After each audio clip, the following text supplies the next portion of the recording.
আজকে আপনাদের দেখাবো একটা মোটর সেটিং কিভাবে করতে হয়।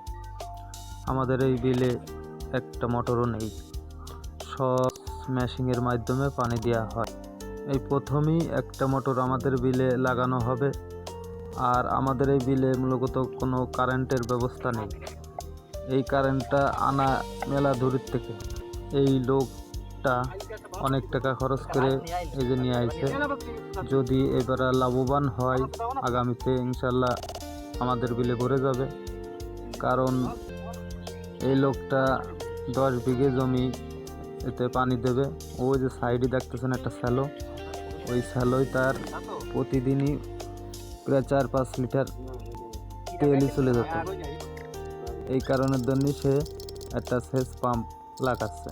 এই সেচ পাম্পের সুবিধা আছে, এই 1 বিঘে বইতে এতে মাত্র 20 টাকার কারেন্ট পড়ে। ওপাশে স্যালো দিয়ে পানি সেচ দিলে 1 বিঘা বইতেই 1 লিটার তেল খরচ হয়, তার দাম 110 টাকা। আপনারাই বুঝুন কোনটাই বেশি খরচ। এবার আসেন সেটিংয়ের সম্পর্কে কিছু বলি। সংযোগ ভালোভাবে না দিলে মোটরের সমস্যা হতে পারে, জ্বলে যেতে পারে। এই জন্য সংযোগটা আপনারা ভালোভাবে দেবেন।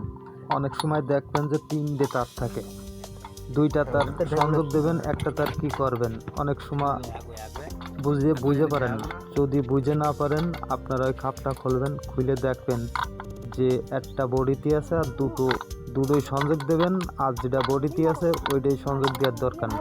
আর ভালোভাবে 2টা তার 2 জায়গা জয়েন্ট দেবেন।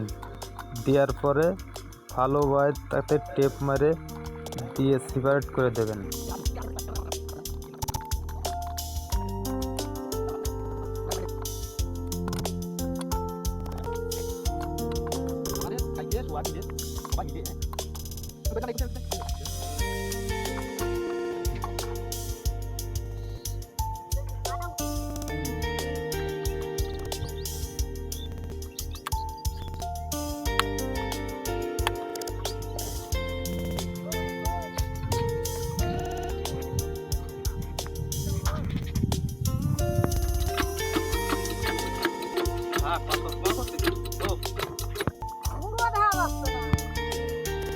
বিসমিল্লাহ।